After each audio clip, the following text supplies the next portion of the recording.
bersyukur kepadamu ya Tuhan.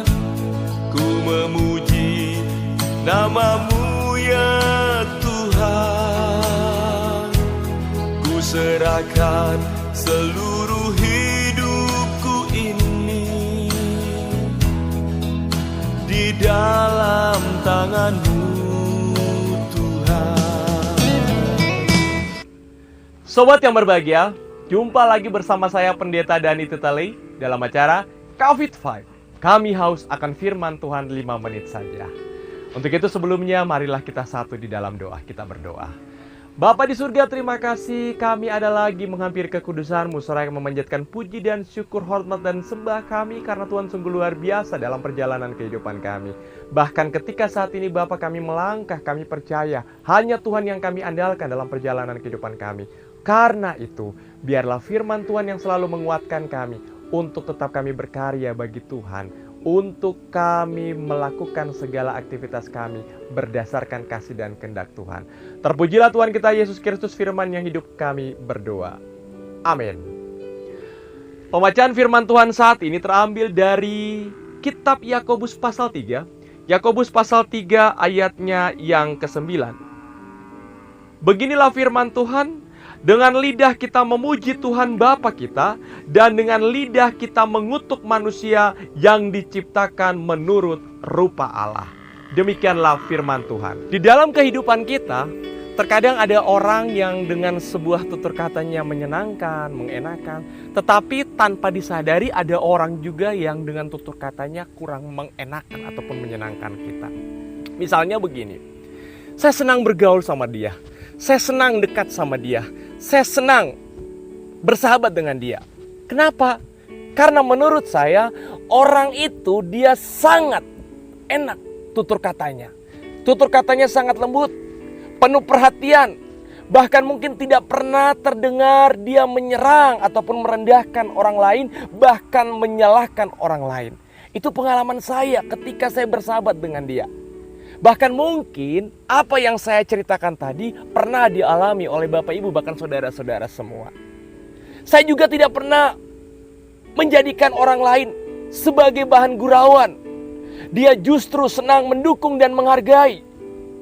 Orang merasa terhibur dan lebih bersemangat olehnya. Tidak banyak orang seperti dia yang belajar mengendalikan lidahnya dan lebih banyak melontarkan kata-katanya. Atau mungkin lagi banyak kata-kata yang mungkin saudara-saudara pernah merasakan hal itu. Lewat firman Tuhan ini, Yakobus memberikan nasihat bagi kita tentang soal perkataan yang keluar dari mulut kita, yang diucapkan dengan lidah kita. Bagaimana cara kita menggunakan lidah kita sering tidak bijaksana. Dari satu mulut ini bisa mengeluarkan berkat dan kutuk. Lidah ini tampak kecil, ternyata dia memiliki kekuatan yang besar. Dia kecil tetapi membawa dampak dan bahaya yang sangat besar. Bagaikan kemudi kecil pada kapal besar, demikianlah kekuatan lidah dalam setiap kehidupan kita. Ayatnya yang keempat.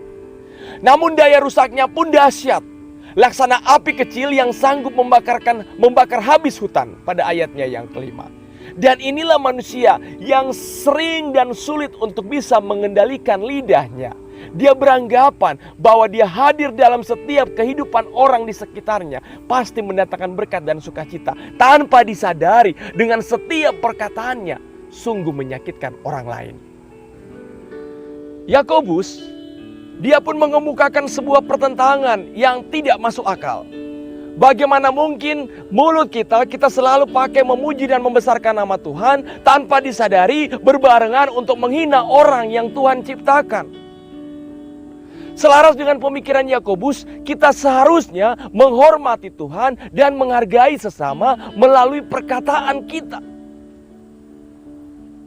Mari kita menggunakan kata-kata penghargaan kepada orang lain. Saya salut sama Anda, saya bangga sama Anda, saya senang sama Anda. Walaupun mungkin belum sempurna, tetapi kita mengeluarkan kata-kata pujian bagi orang lain. Bukan sebaliknya, mah gitu mah gampang, itu mah sepele, sombong banget. Kata-kata yang mendukung dan menyemangati niscaya lebih bermanfaat dan mendorong kita, bahkan mendorong orang lain menjadi lebih baik. Dengan berbuat demikian, selaras pula sikap kita antara memuji Tuhan dengan menghargai ciptaannya. Untuk itu sangat perlu kita berlatih dan kita mengendalikan diri kita, lidah kita sepenuhnya dalam setiap perjalanan kehidupan kita. Mari, kiranya kita dapat menggunakan kata-kata kita untuk membangun sesama, menghargai sesama lewat mulut kita. Percuma sebagai orang Kristen ketika kita datang memuji Tuhan dan membesarkan nama Tuhan. Tetapi dari hari Senin sampai pun hari Sabtu, kita lebih banyak menyakiti hati sesama. Lebih banyak mengeluarkan kata-kata yang tidak pantas untuk keluarga, untuk lingkungan sekitar kita, ataupun di mana saja kita berada. Hidup manusia hanya dua. Senang hati melihat orang lain susah, dan susah hati melihat orang lain senang. Orang yang dekat dengan kita, orang yang baik dengan kita, orang yang senang dengan kita, selalu saja bilang kita bagus. Biar kita melakukan kesalahan, dia selalu membela kita. Tapi ketika kita melakukan kesalahan, orang tersebut pun akan menginjak kita, meninggalkan kita, dan tidak mengenal kita lagi. Posisi di manakah saya dan persekutuan?